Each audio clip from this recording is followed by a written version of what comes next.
Bonjour à tous et bienvenue sur ma chaîne Dr Logos, chaîne de théologie chrétienne.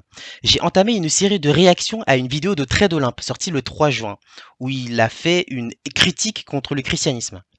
Dans ma précédente vidéo, j'ai entamé ma réaction, j'ai exposé mon analyse de sa critique concernant le thème de la littérature biblique et toutes les contradictions que Trait d'Olympe prétendait révéler de la Bible. Et du coup, dans cette vidéo-ci, j'analyse le deuxième thème de sa critique, le christianisme et le dualisme, ou encore, le christianisme est-il manichéen? Selon Trait d'Olympe, le christianisme contredit l'idée qu'il y ait des forces qui alimentent le vivant, la nature, le mobile, l'immobile, l'invisible et le vent.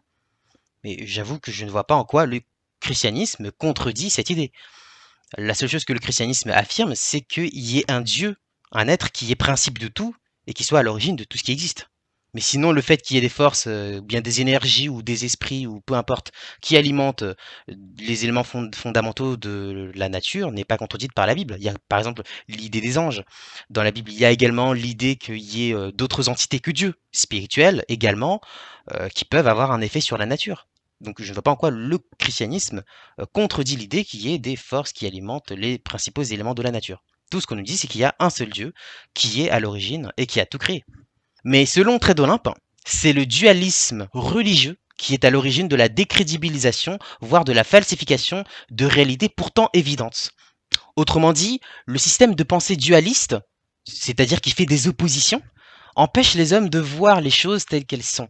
La réalité étant nuancée, le dualisme qui pousse les hommes à voir des oppositions partout empêche de voir la réalité telle qu'elle est. Autrement dit, le dualisme, c'est le fait de diviser les choses. C'est le fait de penser les choses de manière duelle, c'est-à-dire d'opérer des dualités et de penser les choses seulement sous la forme de dualité, c'est-à-dire sous forme d'opposition et de division. Et selon Trait d'Olympe, comme le christianisme est dualiste, alors il empêche les hommes d'avoir la clairvoyance. En fait, le dualisme religieux est donc, selon lui, le fait d'imbriquer deux choses qui s'opposent pour noyer le but ultime. Comme dire, par exemple, que Dieu est l'égal du diable. Et effectivement, je suis d'accord que c'est une conception un peu, enfin très manichéenne du monde, avec son lot de conséquences philosophiques, logiques, voire même psychologiques. Mais encore une fois, je pose la question, je n'arrive pas à comprendre en quoi cette croyance est chrétienne. D'où sort cette conception? Pas de la Bible en tout cas. D'ailleurs, dans le christianisme, le diable n'est pas l'égal de Dieu, c'est une créature de Dieu. Mais nous y reviendrons. Mais au fond, je comprends tout à fait ce que Trait d'Olympe veut dire. Il parle de cette dualité entre bien et mal, entre gentil et méchant, entre camp du bien et camp du mal, qui, bien souvent, est une mentalité qui empêche la communication, qui empêche la tolérance et qui encourage bien souvent à accuser l'autre d'être du mauvais côté, d'être le méchant, d'être l'ennemi. Et selon Trait d'Olympe, c'est ainsi que le christianisme aurait assuré son expansion et son pouvoir. Alors, il est vrai que l'on peut trouver parfois dans la Bible des éléments de langage qui sont dualistes, voire même manichéens, c'est-à-dire qui font des oppositions strictes entre deux choses.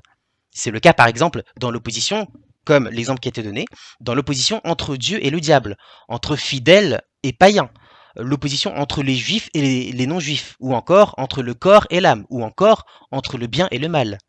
Mais en vérité, lorsqu'on analyse les choses de plus près, on voit que les choses sont plus nuancées que ça. En vérité, le système de pensée dualiste, ou manichéen, est très peu habituel en vérité dans la Bible. La Bible fait même l'inverse. Elle présente un système de pensée dualiste, ou bien manichéen, pour le détruire. Comme quand Paul, en Galates, présente certaines dualités dans la société. Par exemple, la dualité homme-femme, la dualité homme libre et homme esclave, ou bien encore la dualité grec et juif. Il présente ces dualités pour ensuite détruire ces systèmes de pensée en disant qu'en Christ, nous sommes tous égaux, nous sommes tous un. Il dit, il n'y a plus ni homme ni femme en Christ, ni libre ni esclave, ni grec ni juif, etc. Il y a également le cas de l'arbre de la connaissance du bien et du mal, en Genèse, avec Adam et Ève, où on a effectivement l'impression que le bien et le mal sont deux entités strictement définies, deux réalités objectives que l'on pourrait étudier et connaître. Et donc si on se trouve d'un côté, eh bien, c'est qu'on est opposé à l'autre. Alors qu'en vérité, le bien et le mal ne sont pas des réalités objectives, mais subjectives, qui dépendent d'une subjectivité. Le bien et le mal n'existent que dans une conscience. Une conscience qui peut être humaine ou d'une autre nature, ou bien dans un contrat entre Dieu et les hommes. Mais dans l'absolu, il n'y a pas de bien, il n'y a pas de mal. Ce ne sont pas des objets ou des réalités qui existent en soi. En vérité, dans la Genèse, saisir la connaissance du bien et du mal, c'est plutôt déterminer par soi ce qui est bien et ce qui est mal. Et c'est d'ailleurs en cela que on est comme Dieu. C'est-à-dire que Dieu n'apprend pas le bien ou le mal, comme si le bien et le mal étaient des réalités indépendantes de lui. Au contraire, non, Dieu décide ce qui est bien ou mal. Dieu détermine le bien ou le mal. Par exemple, par un contrat ou par des commandements. Et donc, on voit bien que là, on est loin de la dualité entre deux entités éternelles, une bonne et une mauvaise, qui s'opposeraient de manière éternelle. Il est d'ailleurs important de préciser que, concernant le salut, dans la question est-il nécessaire de croire au christianisme, en la Bible et aux doctrines chrétiennes pour être sauvé? Est-ce que c'est une condition nécessaire de salut, qu'il faut absolument croire au christianisme et croire aux doctrines du christianisme pour être sauvé? Alors, il y a deux positions. Il y a la position exclusiviste qui dit oui, il faut croire au christianisme et adhérer à toutes les doctrines chrétiennes pour être sauvé. Et le problème de cette conception, c'est qu'elle exclut d'office toutes les personnes qui sont malades mentales et donc qui ne peuvent pas comprendre des concepts abstraits comme la Trinité ou la majorité des doctrines du christianisme, et ça exclut également toutes les personnes qui n'ont jamais entendu parler de la Bible ou du christianisme. Et donc ce serait bizarre pour un Dieu d'amour que d'exclure du salut comme ça des personnes juste parce qu'elles ne peuvent pas comprendre ou bien qu'elles n'ont pas eu l'opportunité de pouvoir connaître le christianisme. Ce serait vraiment étrange pour un Dieu d'amour.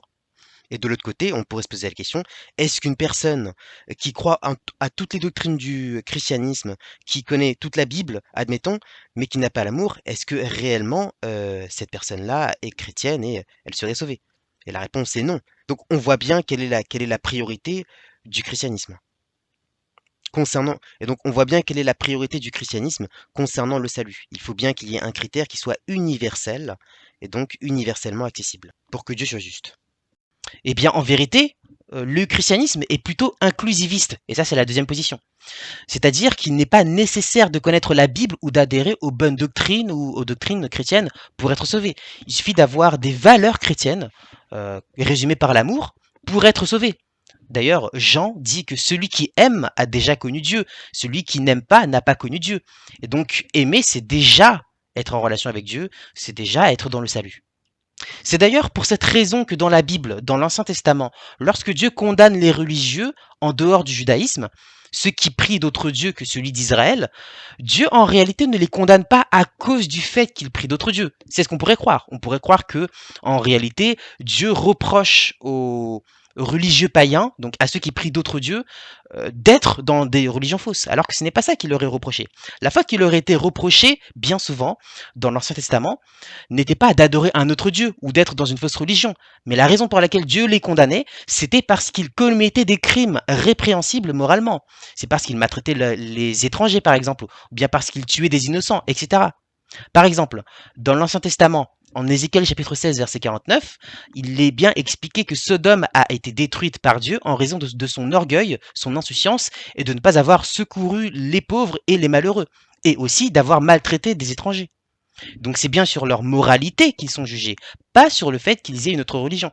Et donc là, on voit bien que le christianisme n'est pas basé sur un dualisme même de religion, où on dit que soit tu es dans la bonne religion, ou si tu es en dehors du christianisme, eh bien tu es en dehors du salut. C'est beaucoup plus nuancé que ça. Et donc de ce point de vue-là, on peut dire que le salut, dans la définition chrétienne du salut, n'est pas discriminant et n'est pas exclusiviste. Mais en fait, c'est un critère qui n'est pas discriminatoire, puisque l'amour, ou bien la morale par l'amour, eh bien de tout temps et de tout lieu, tout homme peut être amour, tout homme peut aimer son prochain. Et donc, si la condition du salut, c'est simplement l'amour, la moralité, eh bien, elle est accessible de tout temps et de tout lieu, même pour les personnes en dehors d'une sphère judéo-chrétienne. Même un Chinois de l'Antiquité, s'il avait l'amour, même s'il n'était pas dans le judaïsme ou dans le christianisme, au sens où il croyait en la Bible, même s'il ne croyait pas en la Bible, eh bien, il pouvait être sauvé. Puisque si le critère du salut, c'est l'amour, eh bien l'amour est accessible de tout temps, de tout lieu. C'est un critère universel. Et bien, si c'est le critère du salut, eh bien, le salut est accessible de manière universelle. Et donc, il n'est pas nécessaire de croire en la Bible ou de croire au christianisme pour être sauvé, puisque ça, c'est un critère qui est exclusiviste et qui est discriminatoire. Et donc, c'est pour cela que le christianisme est en vérité inclusiviste. Et donc, de ce point de vue-là, le christianisme n'opère pas un dualisme entre ceux qui croient absolument en la Bible et au christianisme qui seraient sauvés et que toutes les personnes qui seraient en dehors de ce cas-là ne seraient pas sauvées. Au contraire, il est possible de croire à toutes les doctrines de la Bible, à toutes les doctrines du christianisme, mais si on n'a pas l'amour, on ne sera pas sauvé. Et donc on peut voir une personne qui est dans une sphère chrétienne, ou bien qui est dans une culture chrétienne, ou bien qui croit aux doctrines chrétiennes, et pourtant, eh bien, ça ne veut pas dire qu'elle sera sauvée. Ça ne veut pas dire que Dieu la considère comme appartenant à son peuple. Et de l'autre côté, on peut trouver une personne qui est même peut-être athée, mais qui adhère à des valeurs chrétiennes, et donc qui peut être sauvée. Et donc on voit bien que ce dualisme entre celui qui est dans la bonne religion et qui sera forcément sauvé, et que toutes les personnes qui n'est pas dans la bonne religion sera automatiquement envoyée en enfer, eh bien en fait, il est totalement contraire à l'idée du christianisme, à l'idée du salut dans le christianisme. Le christianisme n'est pas dualiste.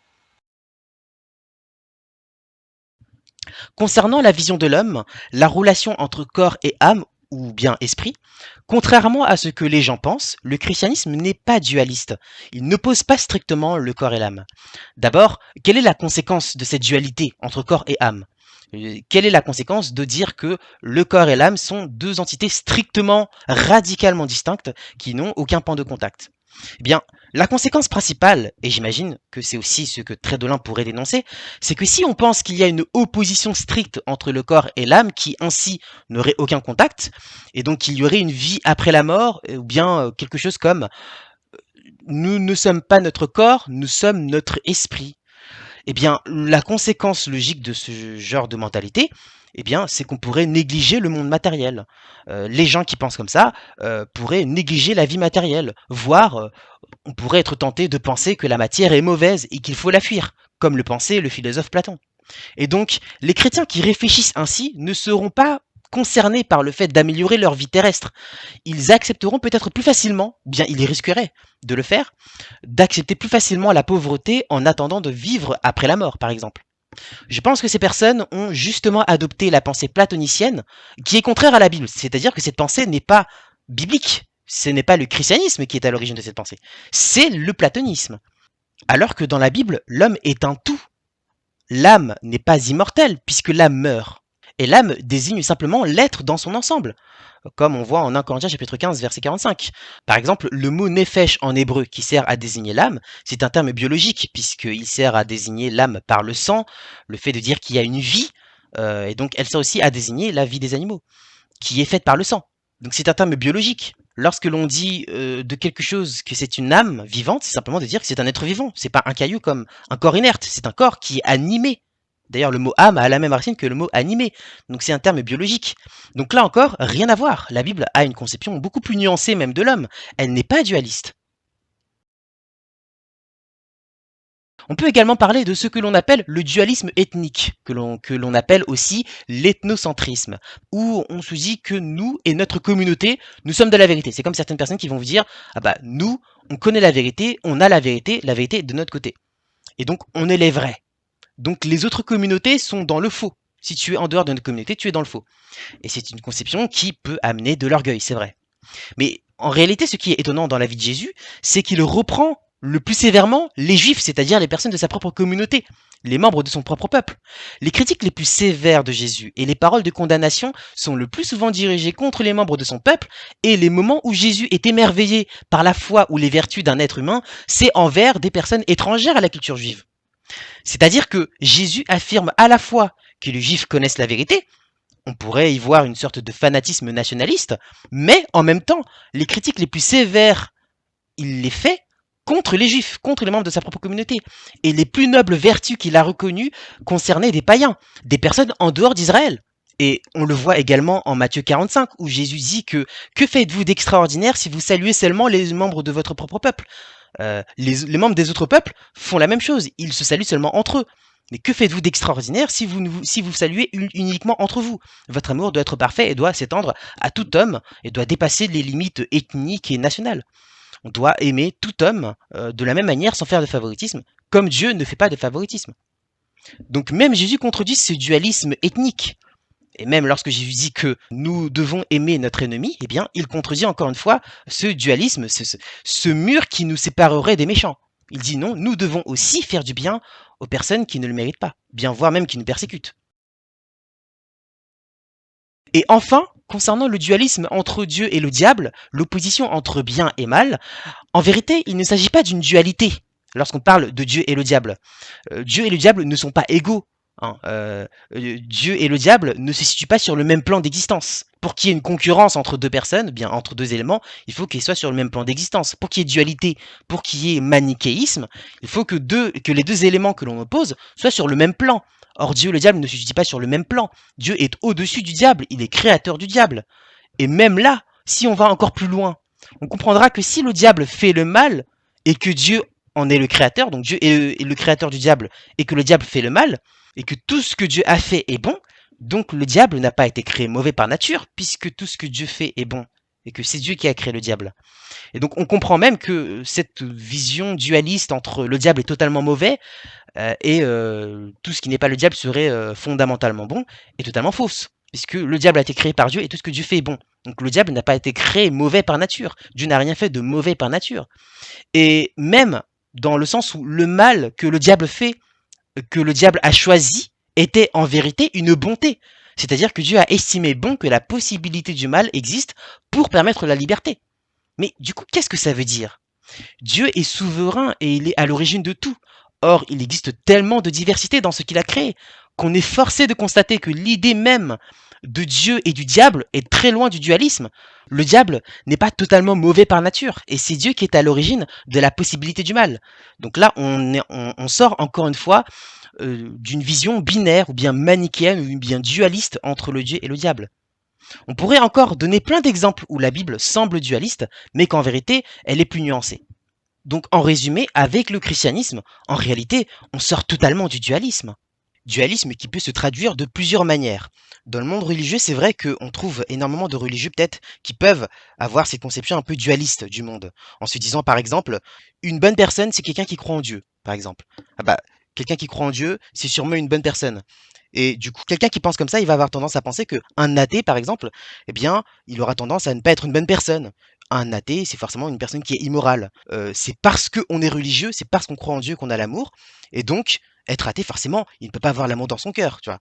Et donc, du coup, effectivement, si on pense comme ça, eh bien, on est dans une vision un peu binaire, un peu manichéenne, où on oppose strictement, où on détermine l'amour au fait d'être religieux.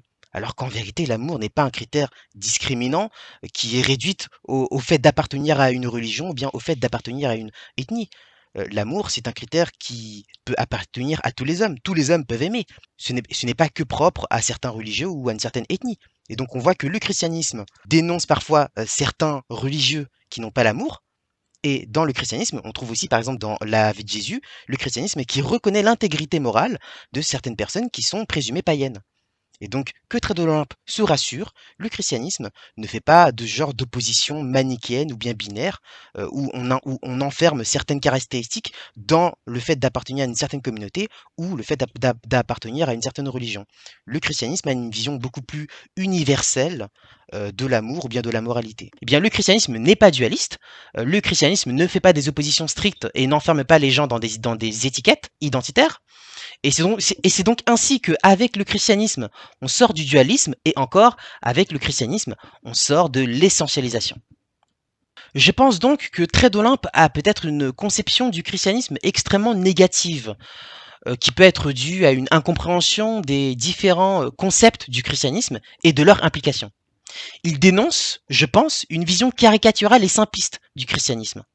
Et c'est pour cela que je pense qu'il faut faire preuve d'humilité et ne pas trop s'avancer afin de ne pas avoir de conclusions hâtives sur des idées aussi complexes et riches telles que la religion. Il reste encore 2 vidéos réactions à Trait d'Olympe.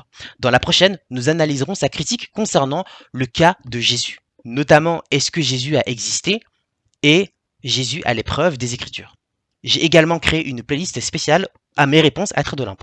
Je vous remercie d'avoir suivi cette vidéo, je vous invite à laisser un commentaire afin de donner vos impressions et je serais curieux de connaître votre avis sur la question. Si vous êtes d'accord, pas d'accord, précisez-le dans les commentaires et vous trouverez tous les liens utiles en description. Si vous ne voulez rien rater de la suite, vous pouvez vous abonner et activer la petite cloche afin d'être mis au courant dès qu'une nouvelle vidéo sort.